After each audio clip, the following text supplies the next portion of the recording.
जय हिंद दोस्तों। तो आज हम पढ़ने जा रहे हैं साधारण ब्याज कैसे ज्ञात किया जाता है। तो साधारण ब्याज कैसे ज्ञात किया जाता है उसके लिए सबसे पहले हमें क्या क्या चीज की जरूरत पड़ती है ये देखना पड़ता है। तो यहाँ पर सबसे पहले हमें मूलधन, जो कि हमारा मेन रुपये होता है, यानी कि जो हम पैसा लेते हैं किसी से कर्ज पर, उसे हम क्या कहते हैं, मूलधन। और दूसरा होता है दर। दर कहते हैं कि जिस ब्याज दर पर लेते हैं, यानी कि 2%, 4%, जो परसेंट बोला जाता है वो दर को कहा जाता है।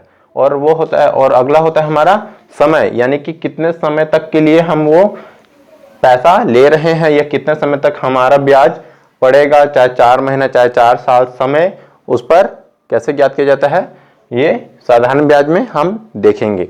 चलिए आइए देखते हैं दोस्तों। मान लिया जाए जैसे कि मूलधन अगर हम कहते हैं कोई भी 1000 रुपए, किसी से अगर हमने 1000 लिया है, कितने ब्याज की दर से, 4% की दर से। देख लीजिए 4% की दर से हमने कितना लिया है, 1000। और हमने समझ जाइए कि कितने, 8 महीने के बाद, 8 माह, मतलब 8 महीने के बाद हमने उसे ब्याज के समेत मूलधन राशि देना है। तो हमें कितना ब्याज पड़ेगा इसकी गणना हमें इस साधारण ब्याज में करनी है। तो चलिए आइए देखते हैं दोस्तों। यहां पर हमें जैसे कि प्रश्न में हमारा क्या दिया गया है, डायरेक्ट देख लीजिए दोस्तों। पी हमारा कितना दिया गया है, 1000, और हमारा दर कितना दिया गया है, आर यानी रेट 4% या 4%, और समय टी कितना दिया गया है दोस्तों, टी इजिकल टू 8 माह, यानी कि 8 महीना। तो चलिए देखते हैं दोस्तों कि हमारा ब्याज निकालने का सूत्र क्या होता है। तो ब्याज निकालने का सूत्र हमारा होता है दोस्तों, ब्याज यानी कि इंटरेस्ट। देखिए दोस्तों, P into R into T upon 100, ये हमारा फॉर्मूला है दोस्तों। तो चलिए इस पर अब हम इसको लगाते हैं। P का मान कितना है, 1000, यानी कि 1000 गुणा आर कितना है, 4%, यानी कि 4, और टी समय कितना है, 8 माह बटे 100। तो ये देखिए दोस्तों, अब इसको हम लोग ने हल करेंगे। अब यहाँ पे डबल शून्य कैंसिल हो गए दोस्तों। क्या बचा अब हमारे पास, 10 गुणा 4 गुणा 8। तो छोटे को सबसे पहले हम गुणा करते हैं दोस्तों, जैसे कि इसको गुणा कर लेते हैं, 8 चौक 32। तो यहाँ पर 10 पहले से है दोस्तों, तो 8 चौक या फिर 4 अट्ठे 32। अब 10 गुणा 32 करेंगे दोस्तों, कर लीजिए दोस्तों। ये देखिए 32 एकम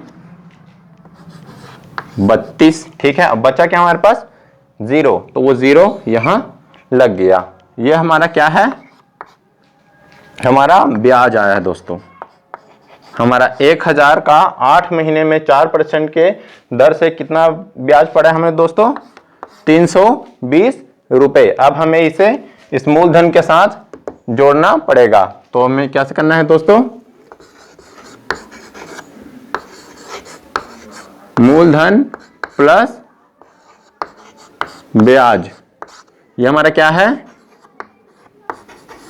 कुल टोटल। तो मूलधन कितना है दोस्तों, 1000, और ब्याज कितना है, 320 रुपए, अर्थात कितना हुआ हमारा ये, 1320 रुपए टोटल हम उस व्यक्ति को या जिसके पास से हम लेंगे, हमें इसका हिसाब इस हिसाब से देना पड़ेगा।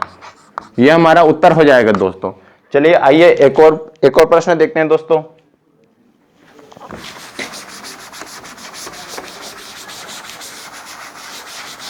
हमारा फॉर्मूला रखते हैं दोस्तों।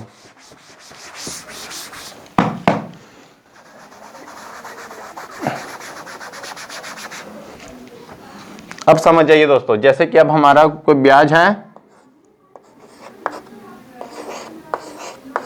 15,000 रुपए ले लिया, थोड़ा आगे बढ़ा लिया दोस्तों। अब क्या है, रेट कितना है, अब आप हमारा समझ जाइए 3% की दर से।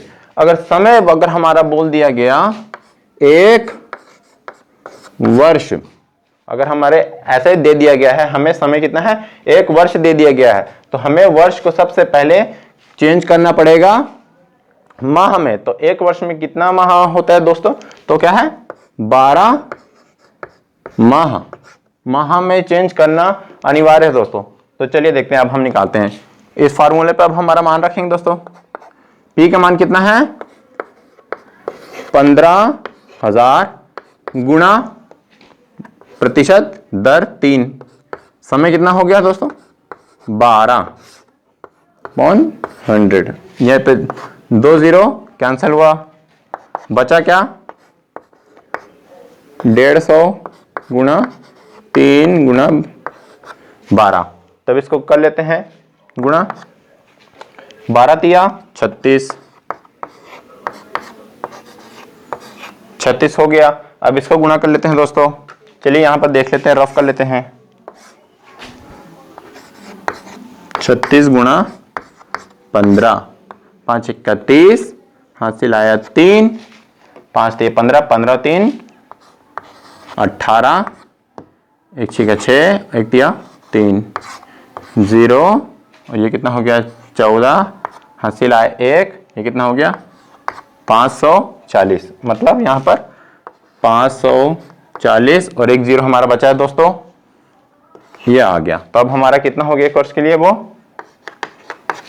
5,400 रुपए हमारा क्या निकला है यहाँ पर दोस्तों, ब्याज। हमारा इंटरेस्ट यहाँ पर आई निकला है। तो अब यहाँ पर दोस्तों रखिए, यहाँ पर सबमिट करिए दोस्तों। हमारा कुल टोटल मान ज्ञात करने के लिए क्या है हमारा कुल मान,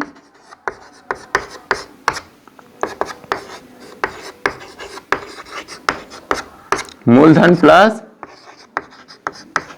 ब्याज। तो मूलधन हमारा कितना है 15,000 और हमारा कितना पैसा निकला है ब्याज 5,400 रुपए। चलिए ठीक है, तो अब इसको हमें टोटल कर लेते हैं दोस्तों।